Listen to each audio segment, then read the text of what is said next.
I'm Brittany, this is Eddie, and welcome to Gaywatch, where we watch gay things. Today's episode is Balance of Terror, where we see the actor who originally plays Spock's dad, off in the future, shows up a little early to play a Romulan commander who gets into a sort of space strategy, chess game, war thing with Kirk. It's the first introduction of the Romulans, and that's literally all I remember about this episode. For some reason, I have a black hole in my memory when it comes to this episode. I can, never remember outside of the very beginning. I can never remember what this episode was. I don't know. I don't know. And we're just going to get right into it. So we're going to take a second to refresh ourselves about how we get nice and synced, and then we're going to go ahead and hit play. This is how Gaywatches work. You get the episode queued up at 0000 on whatever device you choose. You'll check this video's description for the episode runtime and make sure that they match exactly. I'll give you a countdown of 3, 2, 1, play. And when I say play, you hit play. Now we're all set and ready to go. Here's your countdown. 3, 2, 1, play.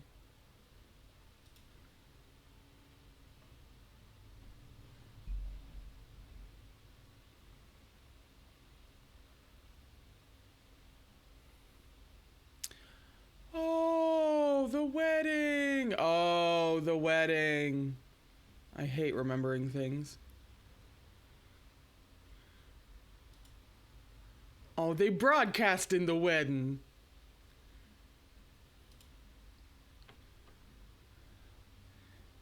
Oh, everybody happy.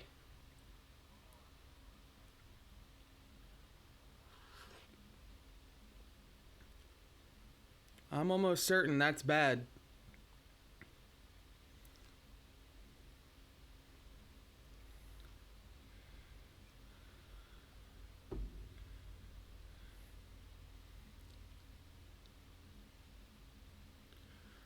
Oh, whatever that chick has in her hair, it's pretty. I don't know what it is. Feathers?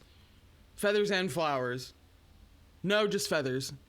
Ooh, there's some black feathers in there too.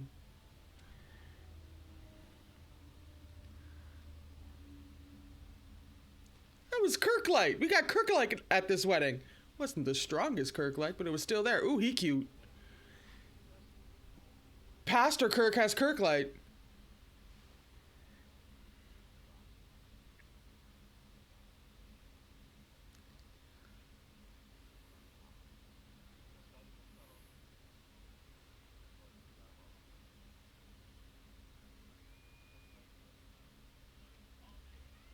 Oops. Oops. Big oops.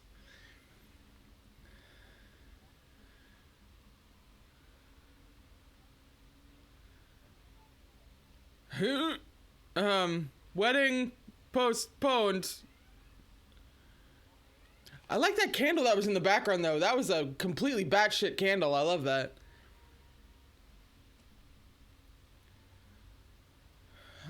Okay, so this is the one with the wedding. Damn.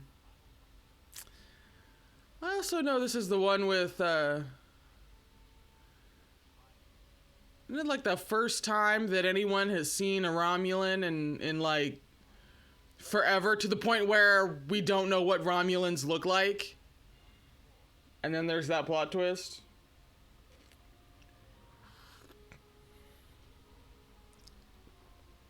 You can oddly bang your head to this theme.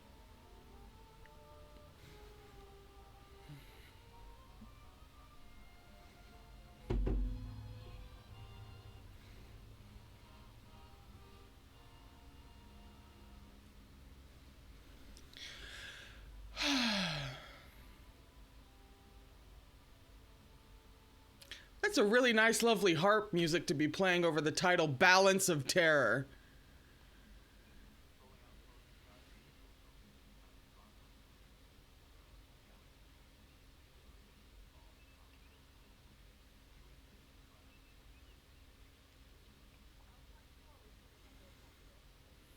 Great.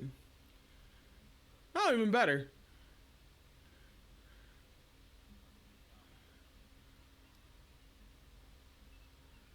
They are just downing outposts.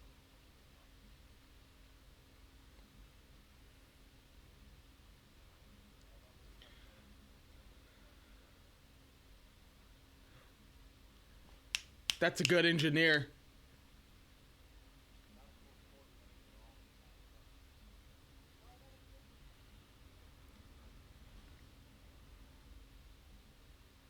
Kirk didn't like that idea, or that assumption. He didn't like that. Of course, I feel like if your general mission is to be on the edge of space, you kind of don't like assumptions, period.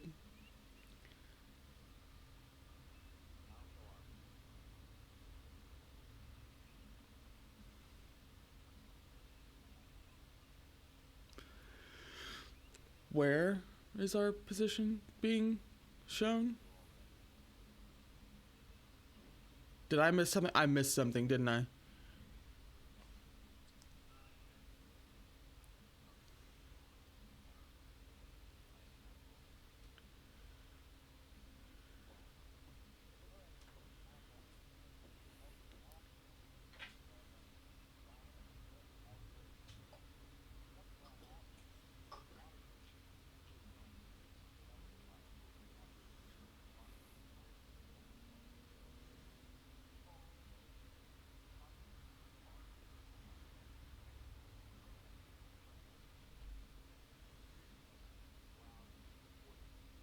Oh.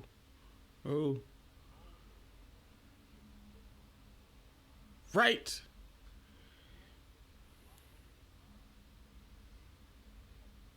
Whoops.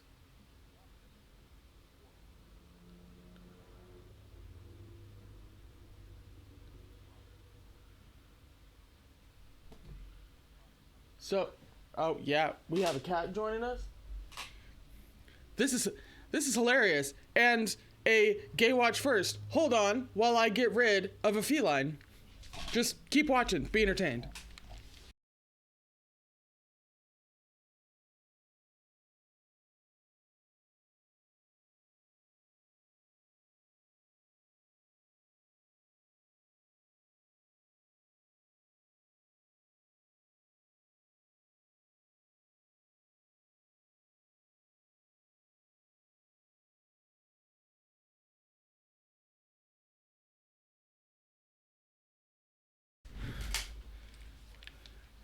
What I miss? It was an exposition dump, so it couldn't have been anything important.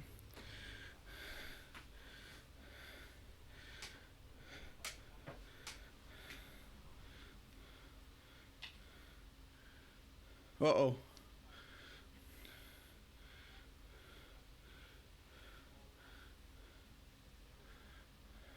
I don't think I don't think he's gonna take that to heart.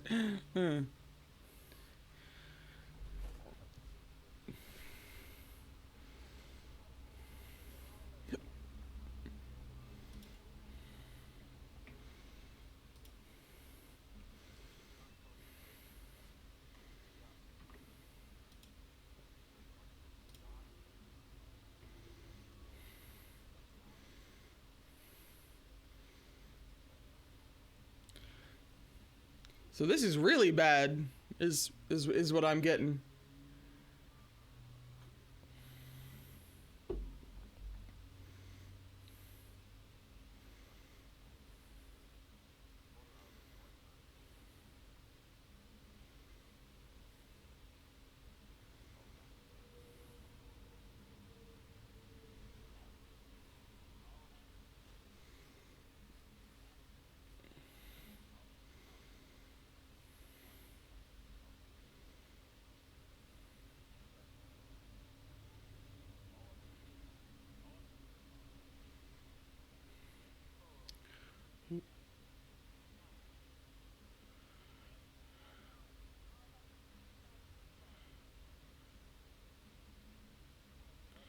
Yeah. Yeah, no kidding.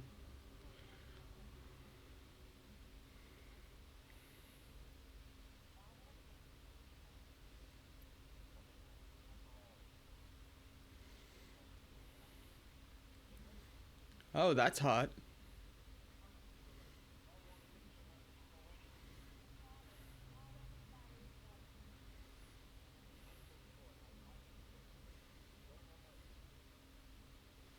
Oh, another sensor shot! Yay! That was actually a really nice, because like you could still see Uhura under his arm, and a Jack Nicholson impression is his status.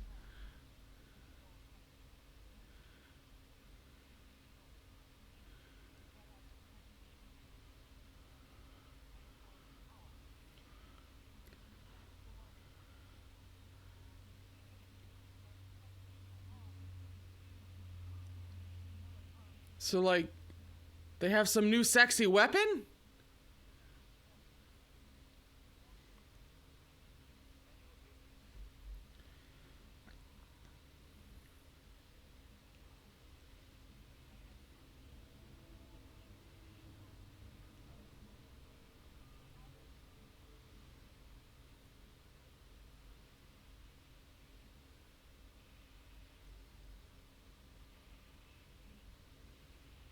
Oh, that's bad.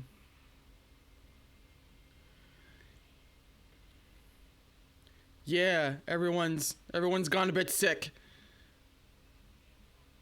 We're over here. We're over here. Hey!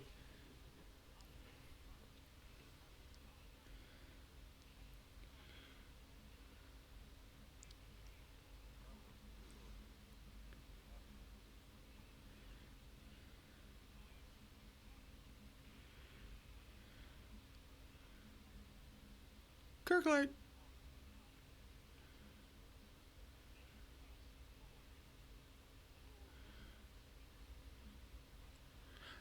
Oh, right.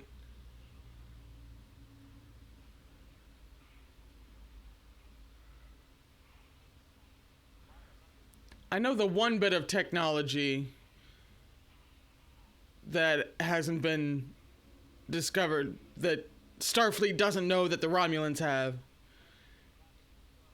But what the hell is this new weapon?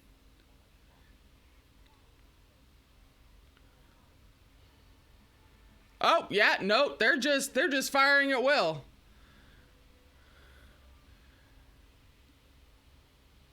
Damn.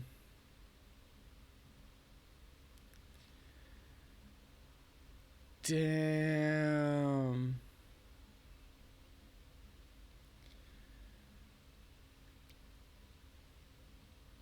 They're just wiping people out.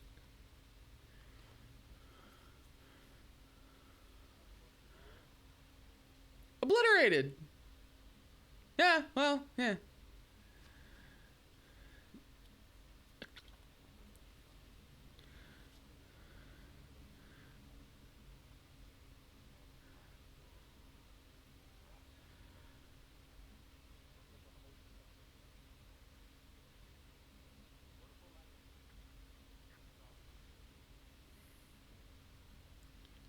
Oh, well, that helps. Yeah, that really helps. That's great. We have all the answers now.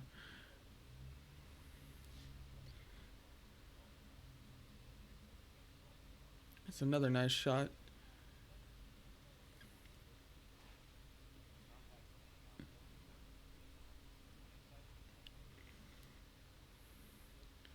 I don't suppose we could, like, get the people off of the outposts.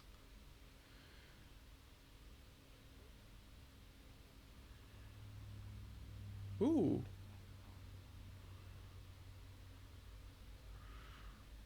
Huh?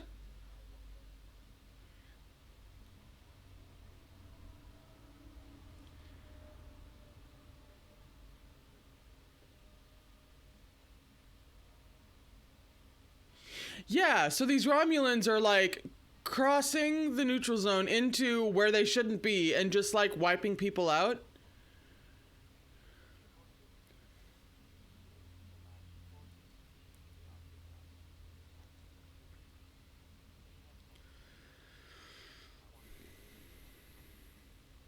Ooh. Kirk bringing in the smarts. Damn right. This is an interesting conundrum.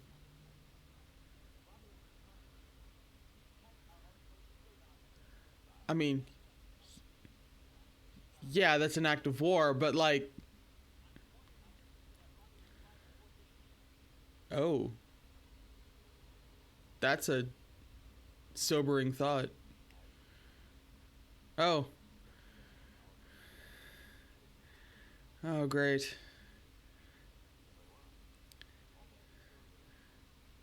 So, on top of the Romulans essentially making war crimes left and right, now Kirk is gonna have, like, his entire ship looking at everybody else.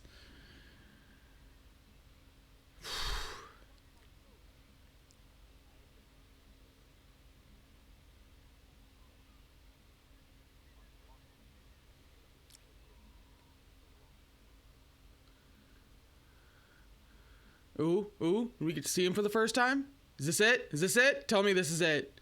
This is so good.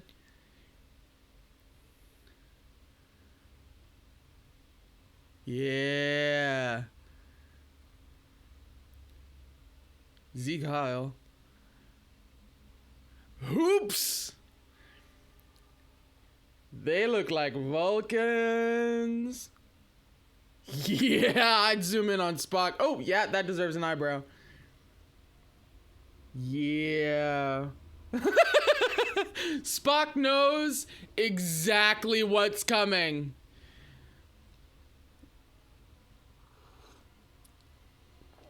Ooh. Yeah, there's a wrinkle we really didn't need. Especially, obviously, after the whole, there could be spies on the ship.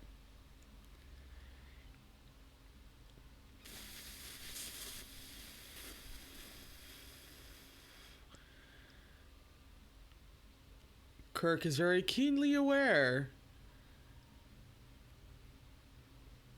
God, that's such a good back. Jesus. I'm fine. I'm sorry. Uh-huh, uh-huh.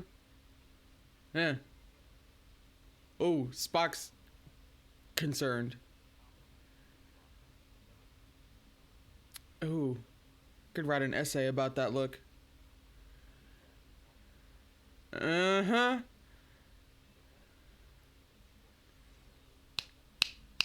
Yes! Damn right, damn right. Hell yeah, damn right. Woo! Yeah, that's right. That's right.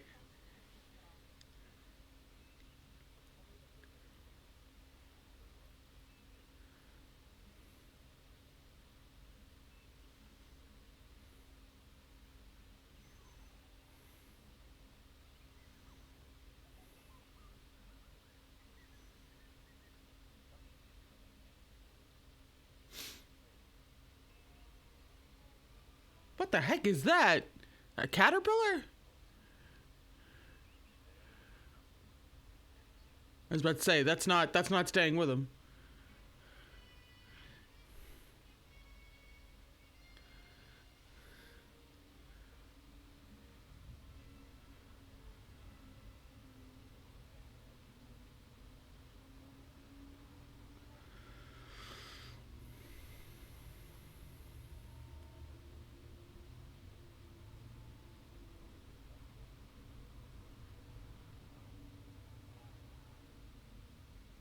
Oh.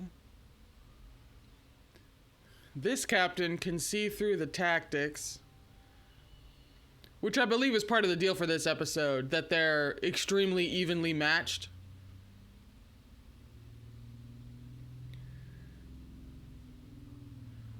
I would like to know what kind of carpet they made these uniforms out of.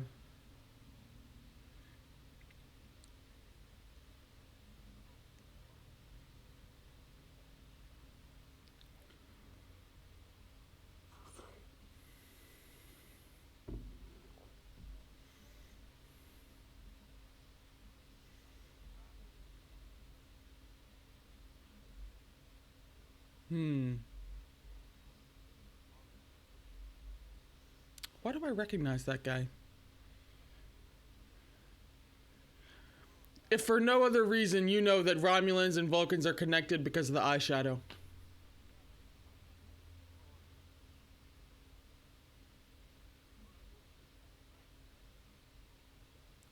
Damn, son.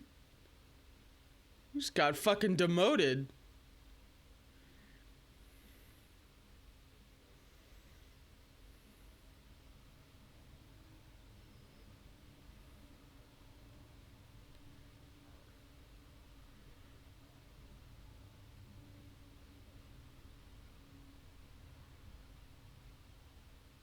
Hmm.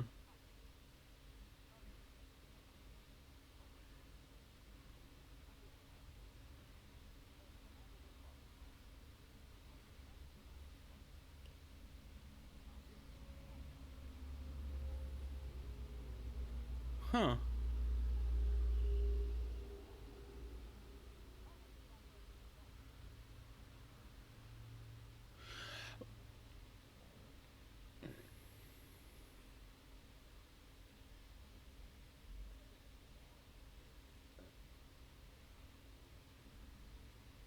Hmm.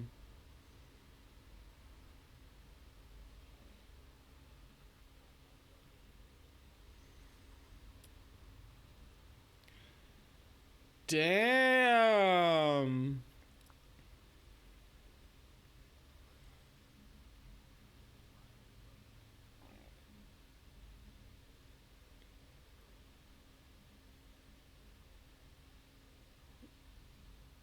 Interesting.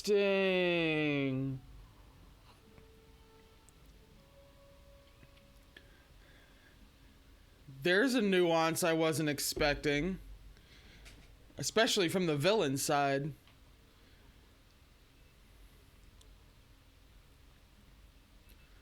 Okay, honestly, whoever did the camera work for this episode just like needs a raise. I hope they got a raise. Cause there are some look at this. There are some shots in this episode.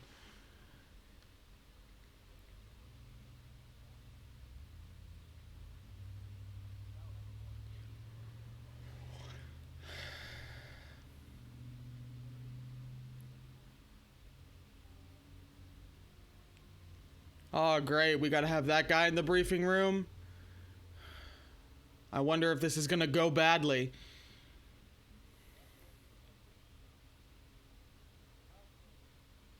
Yeah. Oh. Whoops.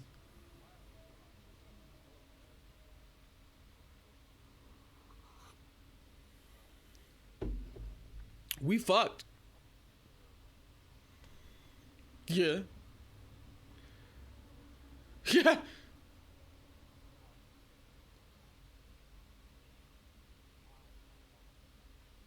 Yeah. Oh shit.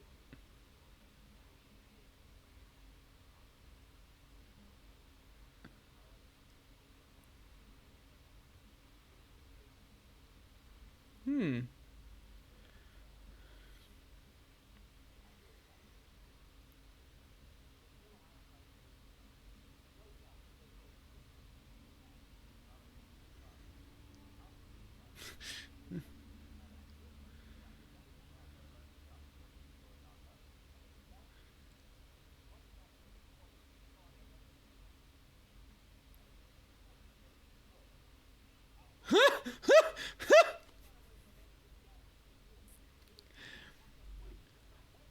I think war's pretty much already guaranteed from the Romulan side of things, bruh.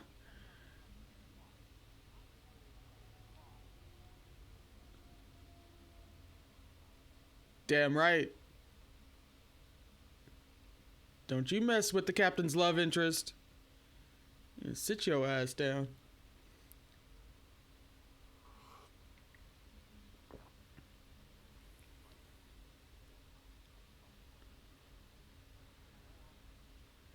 Well, no, based on the fact that they crossed into our territory and started killing people.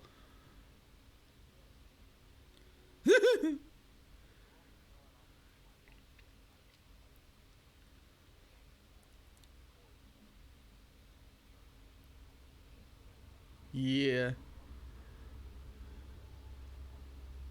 Yeah.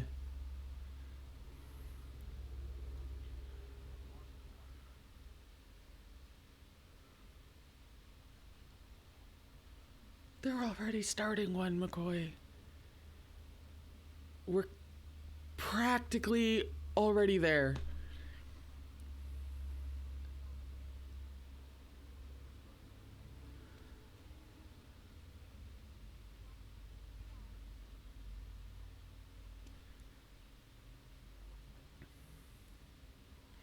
There's so much really good nuance and like tactical thinking.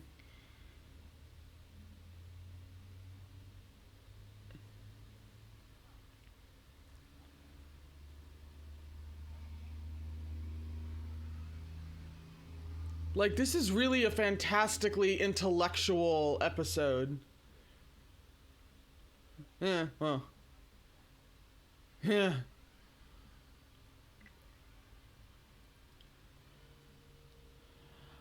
I never really had an appreciation for this episode, kind of until now.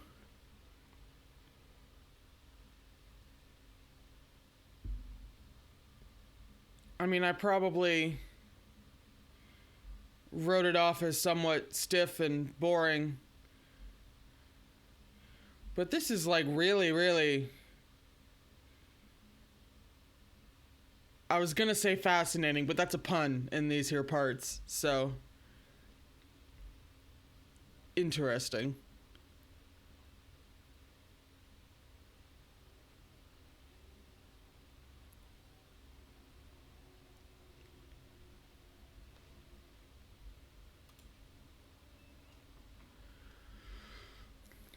Yeah, because you got speed on him. Yeah, son. Yeah, son.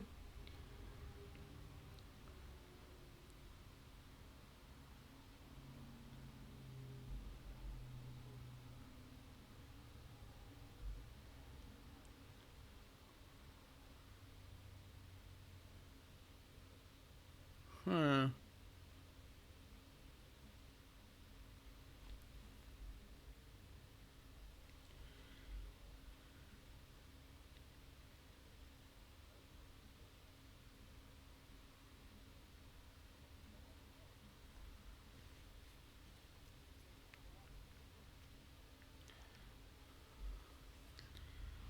Yeah.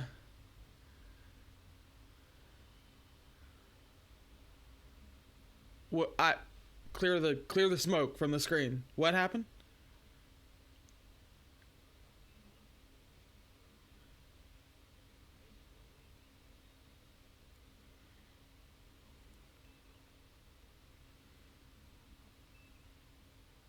Somewhere in the psychedelic comet trail.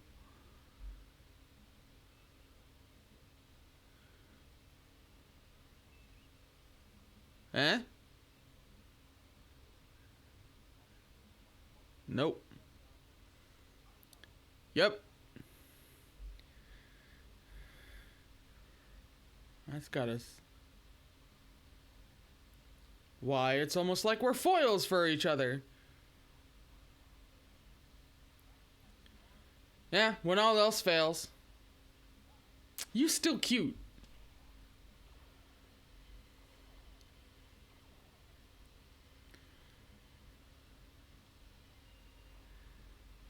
Oh, they hit.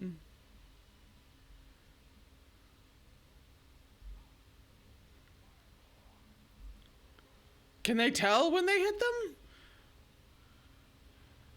Or is everything... Ow, that had to hurt. That was like a whole ass piece of shit.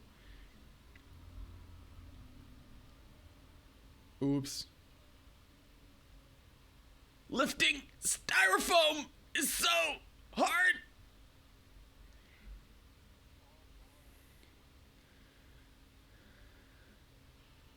Like all power? Like literally all power. I suppose that's a good gamble. Because if you can take him out in one hit, then you really don't need defenses. That's kind of my video game logic right there. That's usually how I play.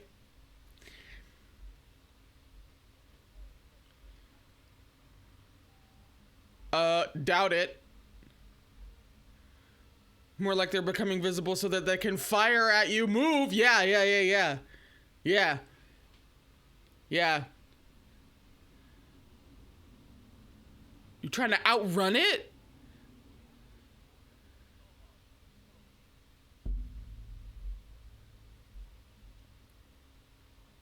Yeah, this gonna hit real bad.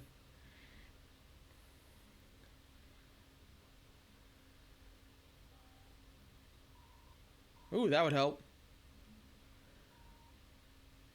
Shit! Can we, is it like a heat-seeking thing? If we like moved over here, would it just go past? Poor Spock has to be available for the camera and fix something. That is the most uncomfortable fixing position. Huh, now is not the time.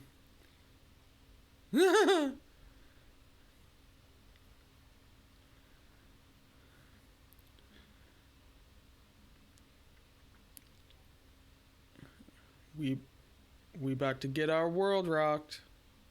That's a little close, Rand. Oh, we about to get wiped out by a smoke ring.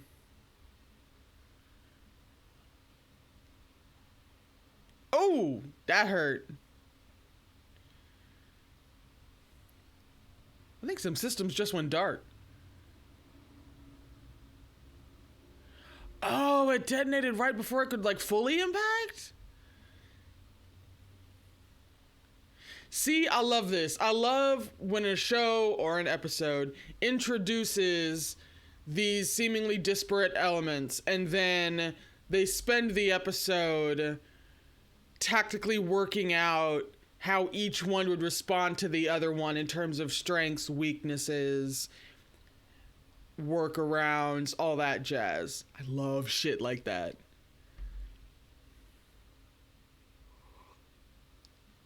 They do it in anime a lot.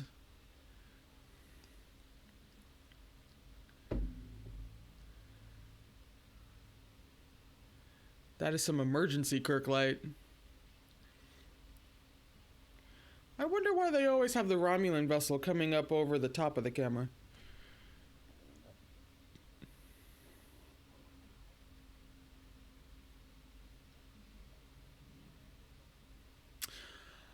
Oh, there is also a Kirk and Spock parallel on this ship.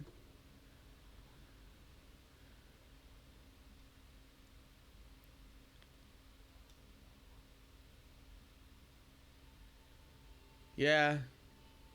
It's one of the things I love about Kirk. He learns. That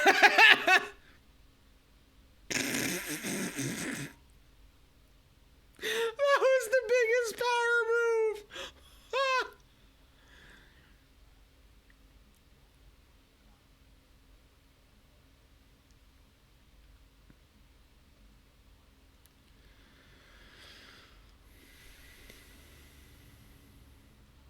Yeah, we've kind of gotten to that place now.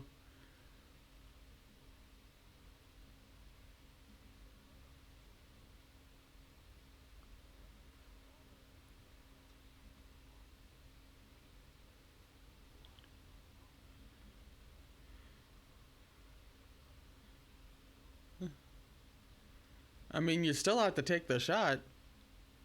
But yeah, there is a Kirk Spock parallel going on. Because weren't they talking about how they've been through a bunch of shit together?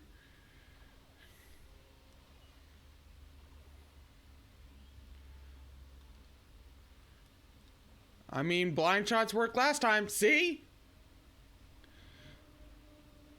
Is he holding on to his... Oh, he was.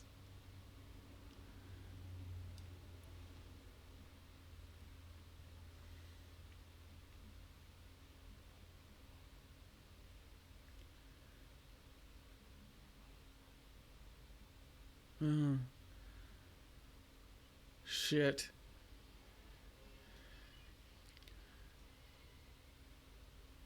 Shit!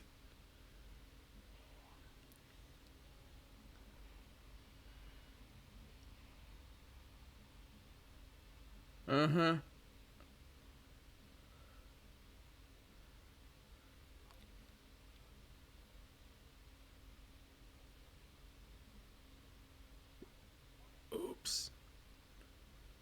Yeah, why don't y'all fire?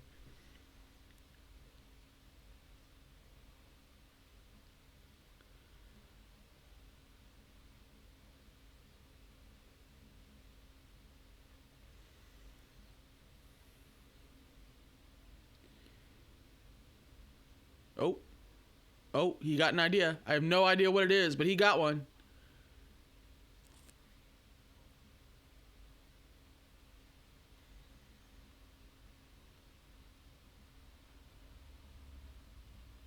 That's deep. Seriously? You're gonna fire your dead friend?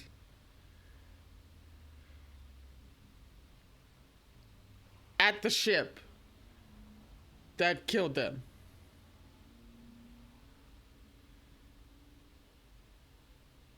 That's pretty metal.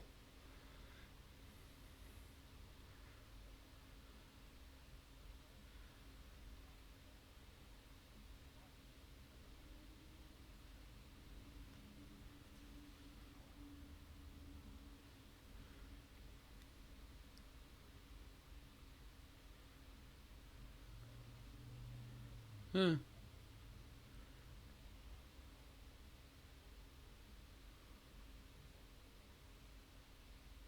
Well, shit. Yeah, see? That's what his face says.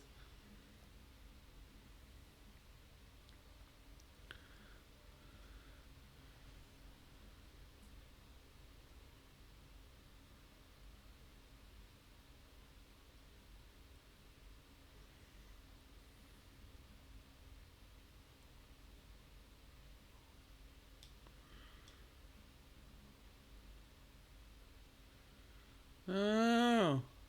Yeah.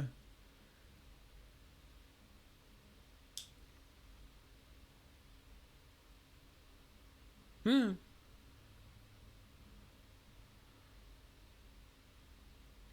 I mean, it's better than nothing.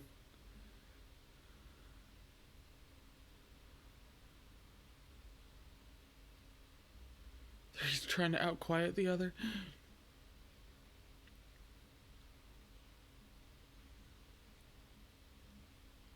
Yeah, he ain't underestimating the entirely motionless, as the picture would have us believe.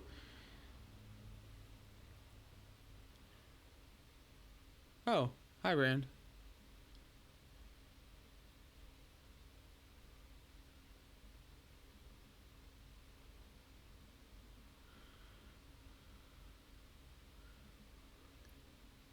Why am I not remembering this scene? Oh. Because it basically doesn't exist. Okay.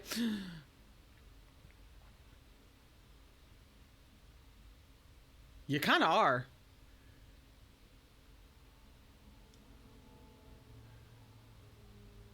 Oh, a cruise. Oh, no. Yeah. Oh. Yeah.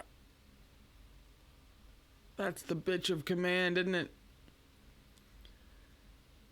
Oh, yeah.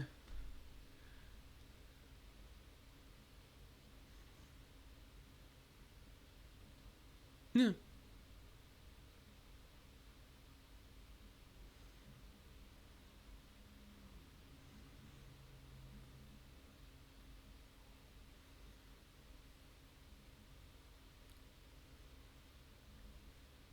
Hmm.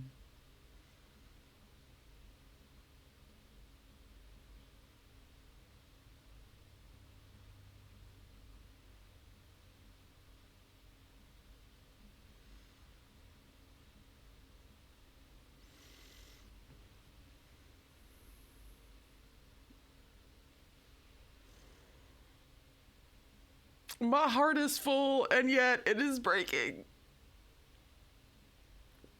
Oh. McCoy gets MVP.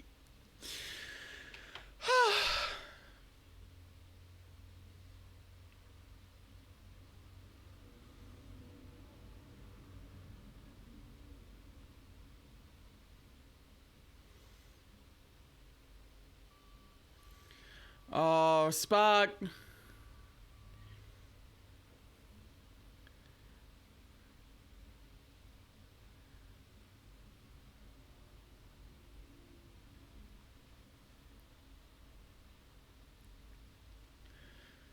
Whoops. I wonder how many times Spock fucks up like that in this show. It can't be very many. This has to be just one of the rare times.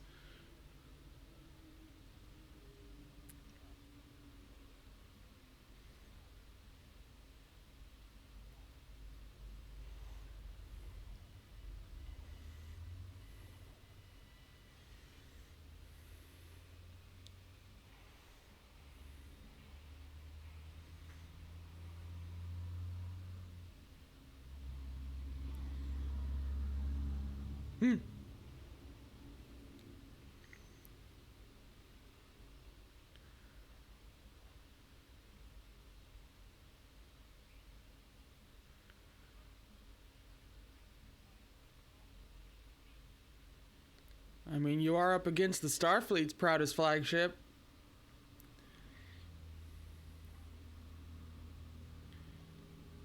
You're a praetor. I heard that.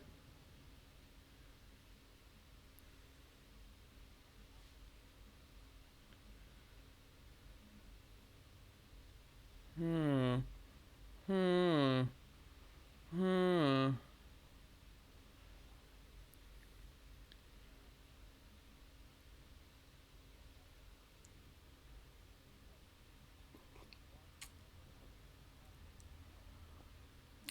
Yeah. Yeah. Oh, everyone went flying. I hope Uhura's okay. Look, she could have stretched her back flat back there. Oh, were we tilted?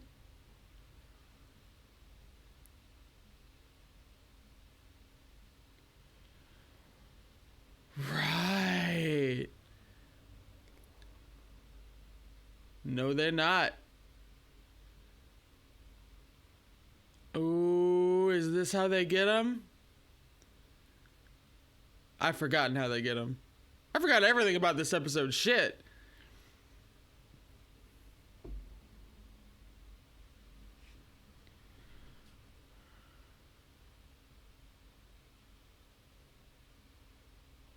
Yeah, it was nuclear, right?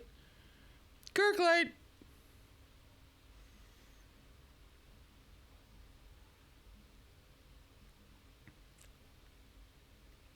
Shit.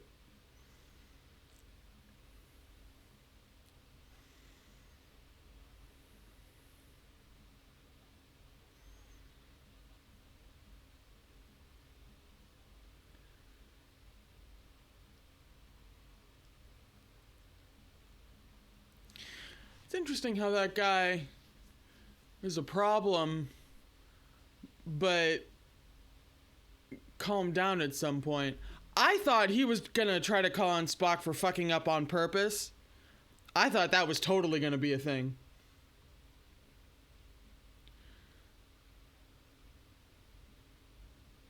Ooh.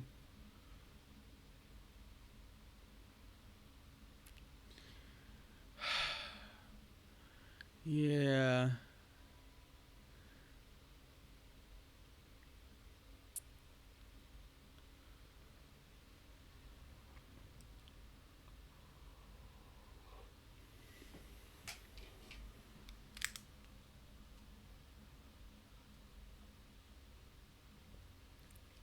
Yeah.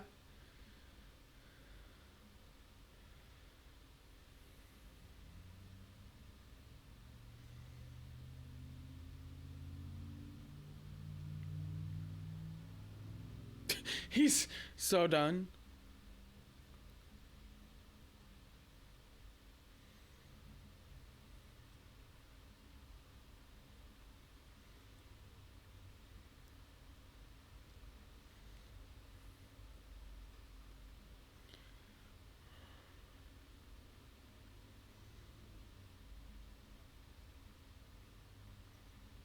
Oh no, he becomes a problem again. Oops.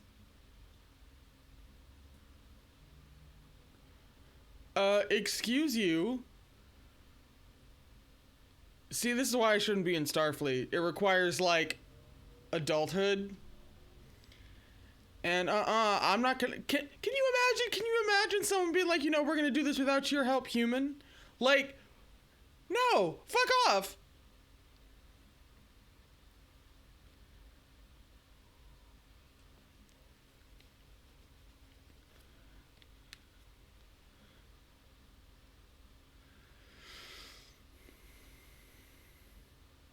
Hello? Hello? Oi!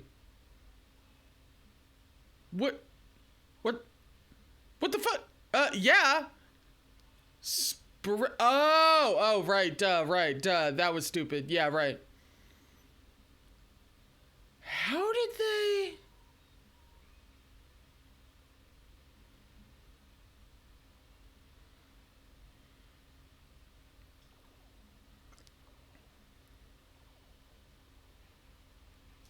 Oh, shit. Oh, that's bad. Y'all are screwed.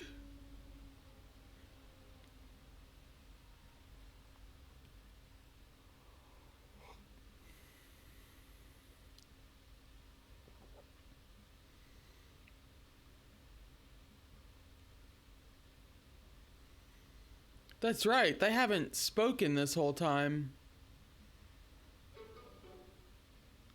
Who's that? Stop texting me.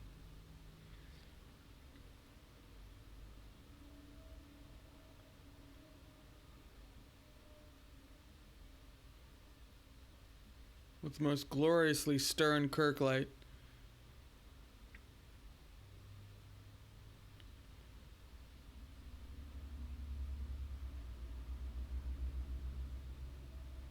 Yeah.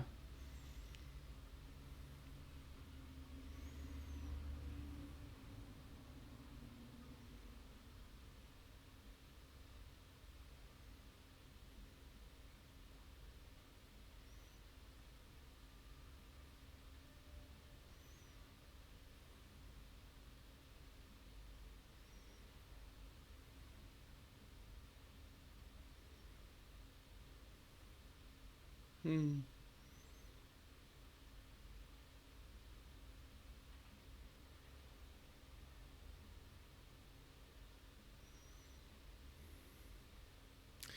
And he wasn't even fully sold on his own Praetor's shit.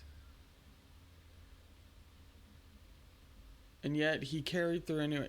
Damn.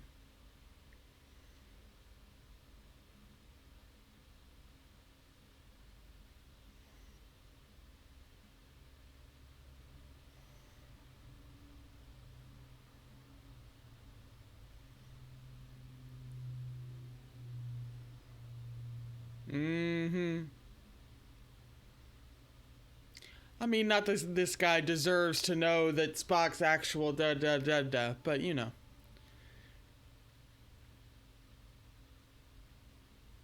Oh.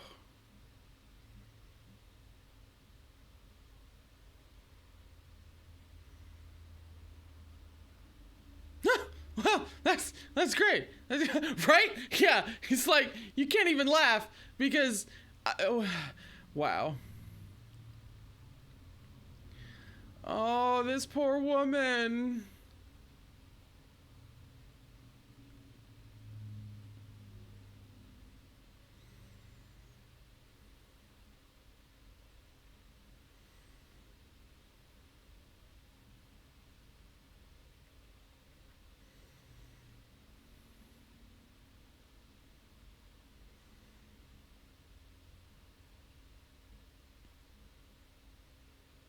Yeah.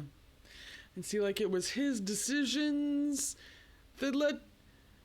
But, like, how could he not have made this... Ugh.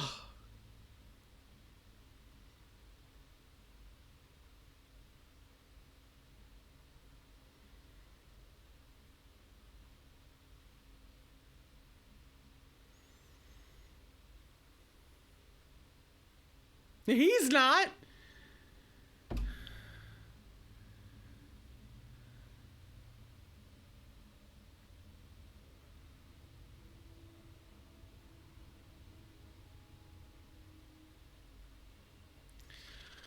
Fuck.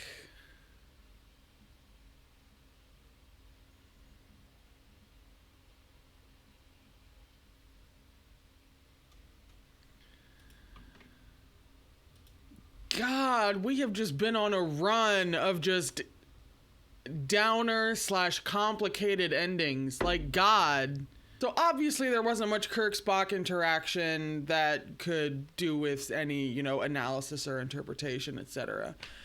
And for the most part, this is like a very intellectual strategy. You could really take this apart and look at each step along the way and why it was chosen, and maybe like where they fucked up and where they made really smart choices, etc., and how they finally maneuvered into that last confrontation in which, the Romulan commander lost. Did we ever find out that guy's name, by the way? Because he deserves a name. Hello. So there may not be much on the Kirk-Spock end, but there is plenty on them as individuals.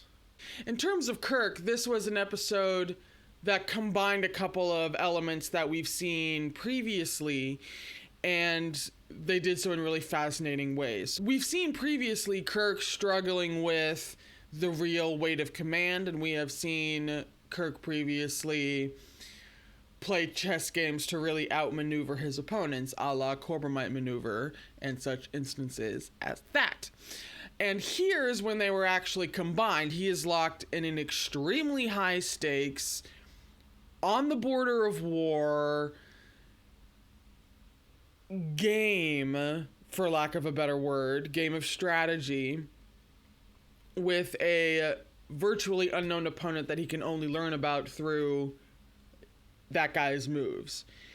And it's in the midst of that, because there is so much on the line, that we get that glimpse, that specific glimpse in the scene, but then also just from there throughout the end, of what it means to him that he is in this position with so much, not just his crew, but he's really he's really representing Earth and Starfleet in this episode. Like, he really had to put his money where his mouth was in this. This was a very, very near miss that still resulted in casualties, as they demonstrate at the end. It's wonderful to see, especially in this era of TV shows in the 60s. It's really wonderful to see a more three-dimensional depiction of a captain rather than your kind of standard hero. He always makes the right decisions and he's always confident about those decisions, very like aspirational. And I love that Star Trek takes the aspirational aspects of Kirk and the more human elements of Kirk and finds ways to meld them. And this episode is a stunning example of doing exactly that. Spock is also put in a rather unique position now, because he was already enough of an outsider as a half-human, half-Vulcan, but now he's a half-human, half-Vulcan, and an arch-enemy race shares blood with him in some way. I don't know if we ever actually learn how that came about in this series. Maybe they establish it in the Next Generation. But now he's having to deal with physically looking like the enemy. And I don't recall if they expound on that outside of this episode. I don't know when the next time we run into the Romulans is, but I want to say that it was only mainly dealt with in this episode. And Spock kind of handles it like a pro, because he already knows what judgment is. Like, he already knows what prejudice is. He's already encountered that just by nature of being who he is. And so now it's like this is added on top of that, but at the same time he knows how to handle that, and we really get to see him handle that in a new way and in a new context and with new stakes that kind of shakes up the old formula of he's an outcast because he's half this and half that. There are a lot of character things about Kirk, and there are a lot of character things about Spock. And just because they didn't have any, like, you know, heated interactions or anything like that, and there wasn't much to interpret on that side, doesn't make this a particularly fascinating episode for both of them, and especially both of them going forward. I think it's a stereotype of shippers that we only care about the characters insofar as their feelings for each other, and we're only interested in them romantically, and we're not interested in them as separate characters as well. I feel like that is a vastly incorrect stereotype. In fact, in my experience, not just in this fandom, but in any fandom, you will find the most detailed, deep dive, meta examinations of individual characters on their own, and together obviously, but on their own, in the shipping sections of fandom. It is it is completely incorrect that just because we come at these characters in a romantic context, that's where our interest ends. Because all the really important OTPs to a person doesn't just end with the romantic involvement. All the ones that really stick with you are the ones where you are compelled to deep dive into the characters separately, just for the sake of diving into their characters, not even in any kind of shipping context. That's always the sign for me, anyway, that I've come across an OTP that I'm really invested in. While everything I just talked about is, you know, that's the stereotype that all shippers are just in it for the romantic contest and don't care about other elements of the show, and don't care about other aspects of the characters, etc., etc. For really, like, casual shipping, that might be the case. Because if you're like, yeah, I like the idea of these guys together, but, you know, it's not like an OTP, if it's not something you're really invested in, then of course you're going to have cases of that where the interest may be more shallow. But when it comes to, like, dedicated OTPs, that is not the case. And I feel like that's where the disconnect is that people see casual shippers and then just assume that all of shipping is at a surface level, or their interest dies the second that it's not romantic. Although actually, and I'm really glad I just remembered this, there was that shot that happened while Kirk was addressing, you know, bigoted guy. There was that great long shot of Spock watching this happen, and there were a lot of interesting things going on with his face. You could see that Kirk drawing such a firm line meant something to him, but you could also see that to me it looked like he kind of had mixed feelings about this, like appreciating that Kirk would stand up for him in that way. But to me it looks like that also put Spock in a somewhat vulnerable place, in a place of needing to be protected, needing someone to stand up for him in that moment, even though he's capable of standing up for himself. There's just something not quite moved, not quite vulnerable, not quite conflicted. There's just, I'm going to have to go back and look at it and try to glean some more specifics. It was like something shifted in Spock while he was watching that happen. And there was a lot of really interesting subtextual stuff going on that I think could warrant its own essay, like I said. It would be extremely worthwhile to look at that and really dig out the possibilities of what it's like for Spock to watch not just his captain, but someone who deep down, he's been developing these feelings for, go to bat for him like that, and so automatically and with so much conviction. I think that's a great little opportunity in this episode for some meta, for some interpretations as to why exactly he seemed to be a little bit more, not emotional, but there just seemed to be a little bit more working in him. He seemed a little bit more open in that moment, and it'd be really interesting to read some meta about that. And if there is anything I missed, and if I have any additional comments, I will make a pinned comment below for some second thoughts. That's it for this episode. Thank you so much for watching. I will be here next week with What Are Little Girls Made Of, which is an episode and a half. But in the meantime, please remember to take care of yourself.